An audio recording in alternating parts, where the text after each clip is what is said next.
साथियों, आज हम हिंदी व्याकरण के अंतर्गत संज्ञा के बारे में जानकारी प्राप्त करेंगे। संज्ञा का अर्थ होता है नाम या पहचान। संसार में जितनी भी वस्तुएं होती हैं उनका कोई नाम या पहचान होता है, तो इसे हम संज्ञा कह सकते हैं।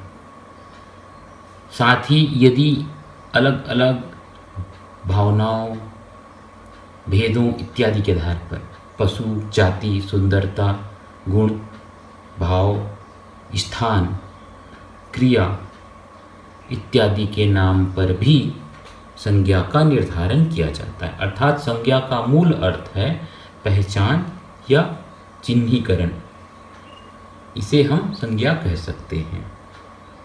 जैसे यदि किसी व्यक्ति का नाम है मोहन या गोपाल, तो इसे हम संज्ञा के अंतर्गत जानेंगे।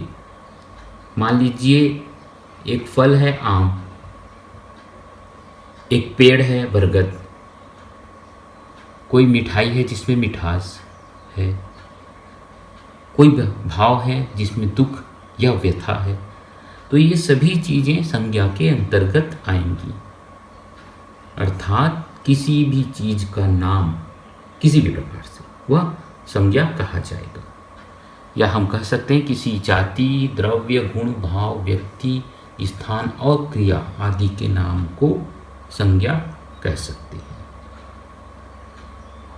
संज्ञा के मूलतः 5 भेद होते हैं या 5 प्रकार से संज्ञा को जाना जा सकता है या विभक्त किया जा सकता है।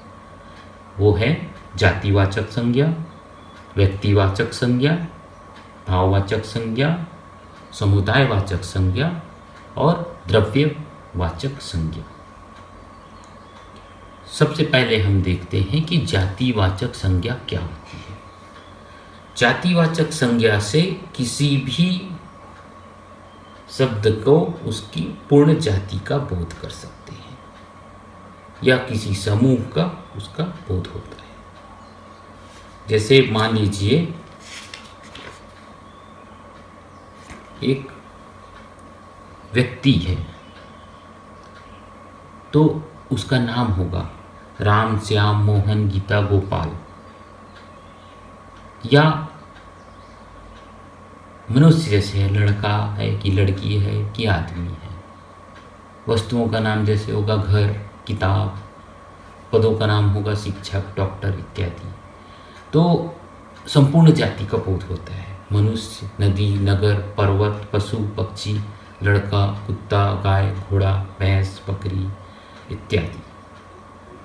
इस प्रकार के चीज़ों को व्यक्तिवाचक, जातिवाचक संज्ञा में कहा जाएगा। यह एक संपूर्ण जाति का बोध कराता है। जैसे एक पूरी जाति या एक पूरी समुदाय इस प्रकार के संज्ञा के अंतर्गत आती है।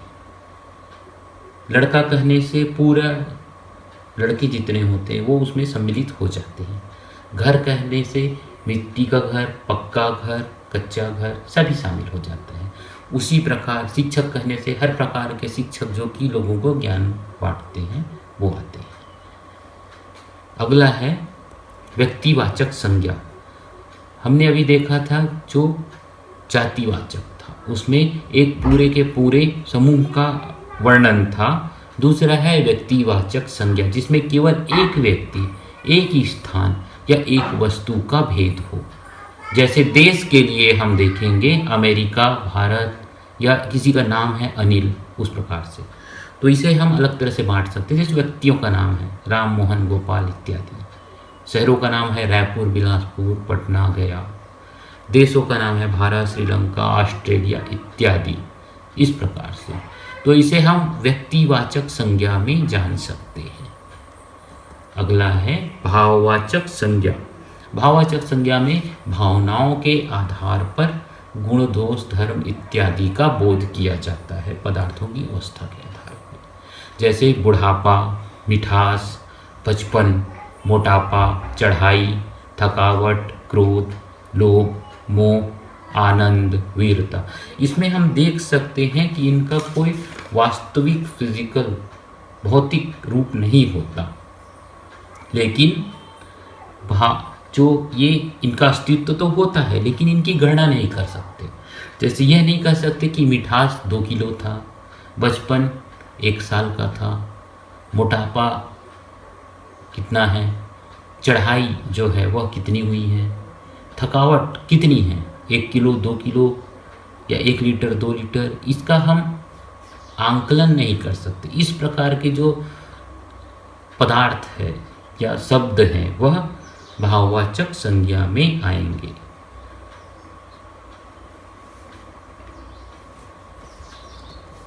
जो चौथा प्रकार है वह समुदायवाचक संज्ञा है। इसमें किसी समुदाय या व्यक्तियों के समूह का बोध होता है, जैसे सभा, कक्षा, सेना, परिवार, संघ, झुंड, या वस्तुओं का समूह, ढेर, दर्जन, गुच्छा इत्यादि।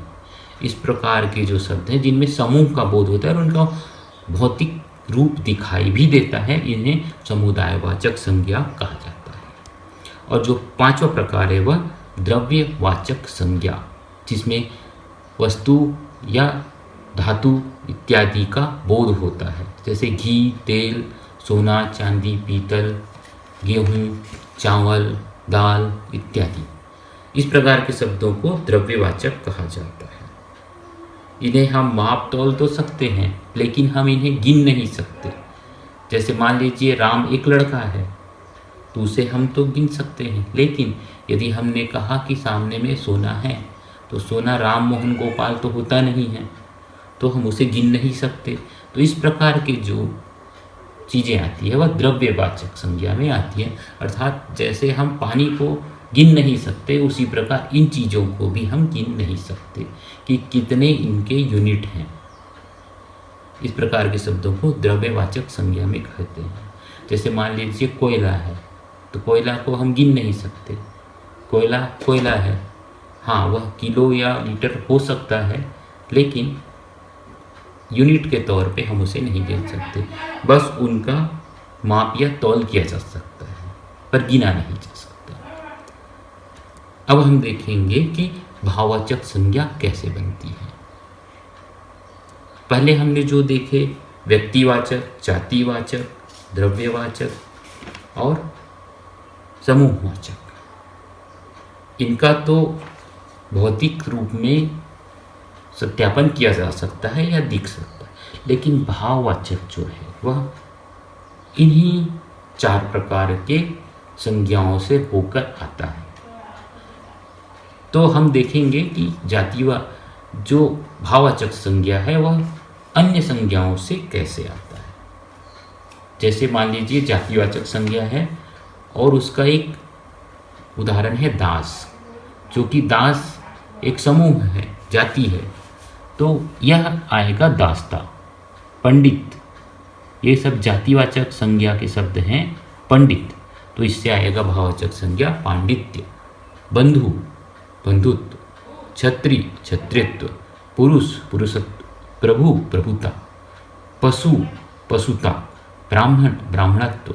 मित्र, मित्रता। इसी प्रकार यदि विभिन्न प्रकार के संबंध हैं तो उनसे भी जो भाववाचक संज्ञा है वह बनती है। जैसे अपना, अपना एक शब्द है, उससे बनेगा अपनत्व। निज, निजत्व। पराया, परायापन। स्व, स्वत्व। सर्व, सर्वस्व। अब हम देखते हैं विशेषण जो होते हैं।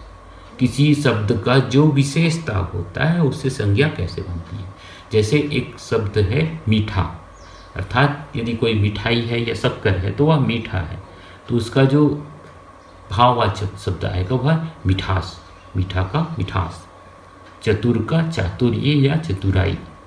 मधुर का मधुर, माधुर्य या मधुरता। सुंदर का सौंदर्य या सुंदरता।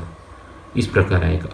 महा से महिमा, धीर से धैर्य, सरल से सरलता, गर्म से गर्मी। इसी प्रकार यदि कोई क्रिया है, कार्यकलाप है, तो उससे भी भाववाचक संज्ञा बनती है। जैसे खेलना एक क्रिया है तो उससे भाववाचक संज्ञा बनेगी खेल। थकना, थकान।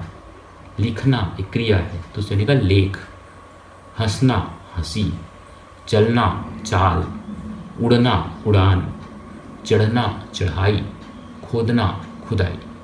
इस प्रकार से विभिन्न प्रकार के अन्य शब्दों या क्रिया से भाववाचक संज्ञा बनाई जाती है। संज्ञा के पाठ में इतना ही साथियों। संज्ञा के कुछ विकार भी होते हैं, जैसे लिंग, वचन और कारक, इस प्रकार के भी विकार होते हैं। तो इन्हें हम बाद में देखेंगे कि संज्ञा जो है वह और किन रूपों में विभक्त हो सकती है। मुख्यतः संज्ञा 5 प्रकार की होती है: व्यक्तिवाचक, जातिवाचक, द्रव्यवाचक, समूहवाचक और भाववाचक। तो हमें अच्छी तरह से शब्द को पढ़कर उसका अर्थ निकालने के बाद ही पता लग सकता है कि वह किस संज्ञा के अंतर्गत आती है, और इसी के आधार पर ही व्याकरण में और अन्य शब्दों का भी निर्धारण होता है। आज के लिए इतना ही साथियों। अब हम अगले अध्याय में आपसे मिलेंगे।